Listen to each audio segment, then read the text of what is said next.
प्रदेश में योगी आदित्यनाथ के सामने खुलकर केशव प्रसाद मौर्य ने सीधा प्रहार कर दिया है।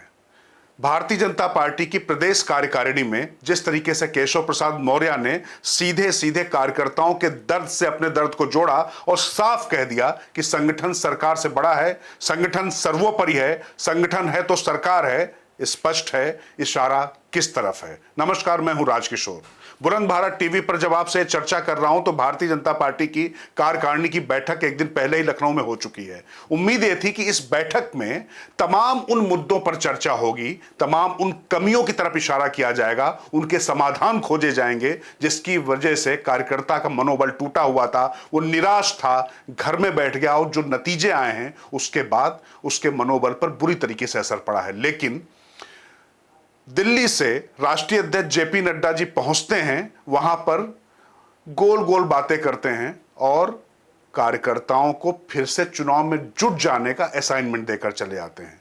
योगी आदित्यनाथ जो प्रदेश के मुखिया हैं, उनके नाम पर ही चुनाव लड़कर जीता गया था पिछला विधानसभा, और ये उनकी टीम, खासतौर से जो उनकी तंत्र, क्योंकि उत्तर प्रदेश में एक बात आपको बता दूं, किसी विभाग का कोई प्रचार का बजट नहीं है, सारा जो बजट है सूचना विभाग वो मुख्यमंत्री कार्यालय के ही अधीन आता है। तो इस नैरेटिव से लड़ने की लड़ाई किसकी थी, यह प्रश्न जरूर उठता है, क्योंकि जहां पर सरकारें होती हैं वहां पर संगठन का जो प्रदेश नेतृत्व होता है वो किसी भी तरीके की नैरेटिव की लड़ाई लड़ने में उस तरीके से सक्षम नहीं होता है, खासतौर से जब नेता योगी आदित्यनाथ जैसा दमदार हो, ताकतवर हो। लेकिन योगी आदित्यनाथ की टीम इस मामले में पूरी तरीके से विफल रही और कार्यकर्ता कि नहीं सुनी जा रही थी, यह बिल्कुल स्पष्ट था। कार्यकर्ताओं की तरफ से बार बार ये बातें आ रही थी कि चाहे थाना हो, चाहे तहसील हो या कोई भी विभाग हो, वहां पर वो जब जाते हैं तो उनको बेइज्जती का सामना करना पड़ता है, बल्कि कई बार तो उन पर फर्जी मुकदमे तक ठूंस दिए जाते हैं। ऐसी स्थिति में कार्यकर्ता भला भारतीय जनता पार्टी के साथ क्यों खड़ा रहे, इस तरीके की भी बातें जरूर थी। और जब विपक्ष ने संविधान बदल देने का नैरेटिव चलाया और विपक्ष ने जिस तरीके से तमाम जो सीटें थी उनकी अयोध्या और वाराणसी जैसी वहां पर भी पूरा अपना चक्रव्यूह रचा, तो आखिर पुलिस प्रशासन खुफिया किसके अंडर में था? वहां पर जो नतीजे आए, अयोध्या ऐसी सीट जब हार गया, अयोध्या के पूरे इलाके को अगर आप देखें तो लगभग 1-2 सीटों का अपवाद छोड़ दे पूरा इलाका साफ होकर चला गया। तो आखिर ये सब चीजें जो हुई उसकी जिम्मेदारी किसकी है, इस पर कोई चर्चा नहीं। कार्यकर्ता घर से बाहर निकला या लोगों को निकाल पाया, नहीं निकाल पाया, ये सब बातें तो बहुत हो रही हैं और बार बार एक आरोप लगाया जा रहा है कि विपक्ष ने ऐसा कर दिया। तो विपक्ष ऐसा करने में क्यों सक्षम हो पाया, इस पर क्या कभी कोई चर्चा हुई? लग रहा था कि इस कार्यकारिणी में इन सब मुद्दों पर भी चर्चा होगी, लेकिन किसी ने इस पर कोई बात नहीं की। समाजवादी पार्टी को हिदायत देते दिखाई पड़े तमाम नेता कि जो है आप डींगे मत हाकिए। मुख्यमंत्री ने भी कहा, प्रदेश अध्यक्ष जो भूपेंद्र चौधरी हैं उन्होंने भी कहा कि राहुल जो है अखिलेश का वोट बैंक ले जाएंगे। चिंता करनी थी भारतीय जनता पार्टी की, लेकिन वो बताते गए सपा और कांग्रेस को कि वहां पर कौन क्या कर रहा है।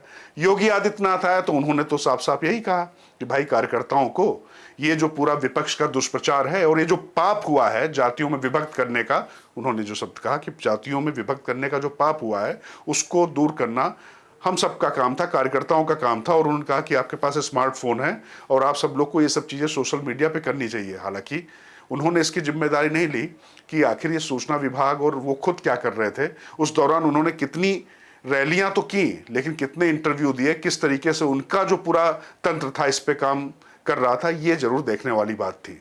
लेकिन जब केशव प्रसाद मौर्य बोलने आए तो केशव ने साफ साफ कहा कि संगठन सरकार से न सिर्फ बड़ा है, बल्कि उन्होंने जो कार्यकर्ताओं का दर्द था, उनकी उपेक्षा का जिस तरीके से उस पर उन्होंने न सिर्फ मरहम लगाया बल्कि अपनी बात भी जोड़ी। आज से निराशा के घर से बाहर निकलने और निकालने का काम करोगे।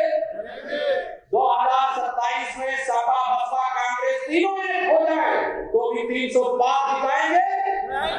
हम तो यह लक्ष्य लेकर इस ऐतिहासिक कार्य समिति की बैठक मैं आप सभी कार्यकर्ताओं को 2027 की तैयारी में जुट जाने। और उन्होंने कहा कि 300 पार का जो नारा हमने दिया था 2016 में वो अब भी दे रहे हैं और 300 से ज्यादा सीटें 2027 में लेकर आएंगे। और उन्होंने नरेंद्र मोदी का नाम लिया, योगी का नाम नहीं लिया उन्होंने।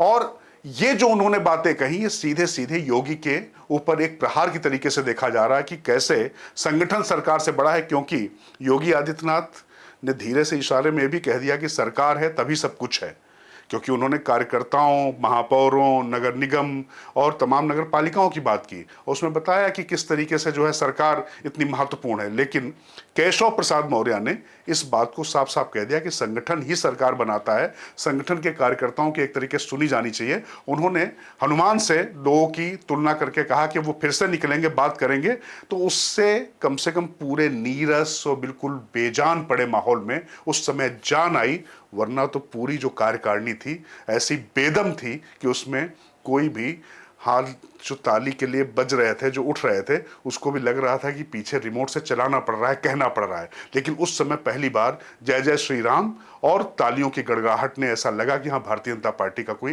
कार्यक्रम हो रहा है। तो केशव प्रसाद मौर्य को जो है समर्थन मिला, या जो केशव प्रसाद मौर्य की ये जो वाणी थी, जो ये शब्द थे, सीधे सीधे किसके लिए ताकीद थे समझना मुश्किल नहीं है, और ये ताकत उनको कहां से मिली है ये भी समझना मुश्किल नहीं है। तो आपको हमारी ये खबर कैसी लगी ये हमको जरूर बताएं। मैं राजकिशोर, मुझे दीजिए आज्ञा। बुलंद भारत टीवी, ताकत आपकी।